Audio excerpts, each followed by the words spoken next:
hackers, scammers, phishing alert, cyberbullying. What's that, Hannah?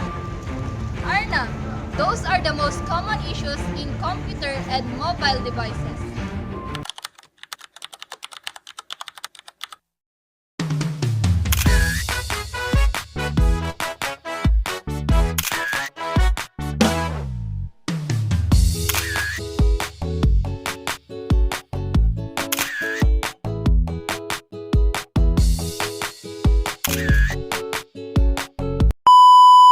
Good day everyone! Today, our group will discuss different types of software used in computer and mobile devices.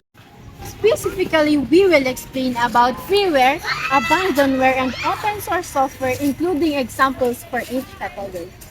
We will also describe how these programs work and why they are classified in this software. First, let's talk about freeware. Freeware is a software that users can download for free without paying. However, even if the program is free, the company that created it still owns its software and source code. One example of a software is TikTok. TikTok is a social media application where users can create, watch, and share short videos with musics, filters, and effects. TikTok is considered freeware because anyone can download it without paying. Another example is Facebook Messenger. Messenger is an online messaging application that allows people to send text messages, voice messages, photos, and videos. Users can make voice call and video call through the internet using these applications. Even though the platform is free to download, the company that owns it is Meta Platform. So, the source code cannot be changed by the public. Next is abandonware. Abandonware refers to software that is no longer updated or supported by its developers, so it became outdated and rarely used today.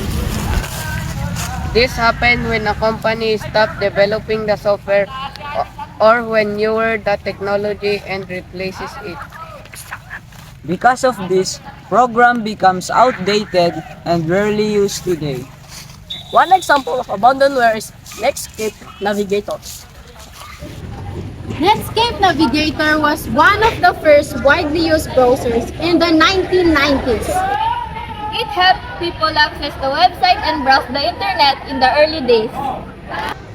However, newer browsers with better performance replaced it, so the developer stopped supporting the program. Another example of abandonware is Videotan.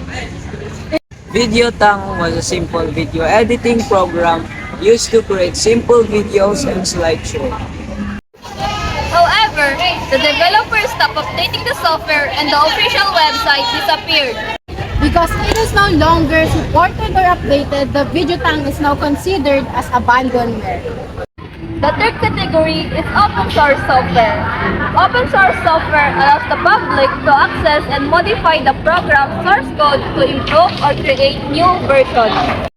Source code is a set of instructions that written by the programmer that tells how computer software works.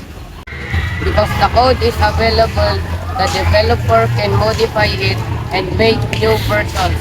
One example of open source software is Linux.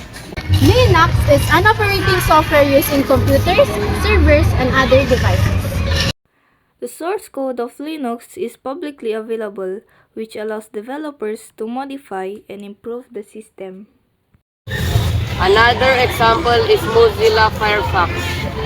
Firefox is a web browser used to access websites and browse the internet. Since its source code is open to the public, programmers can study and modify it to improve the browser. To summarize, freeware is a software that can be used for free but cannot be modified by the users. Abandonware refers to software that is no longer supported or updated. Open source software allows developer to access and modify the program's source code. That are the meaning and examples of freeware, abandonware, and open source software.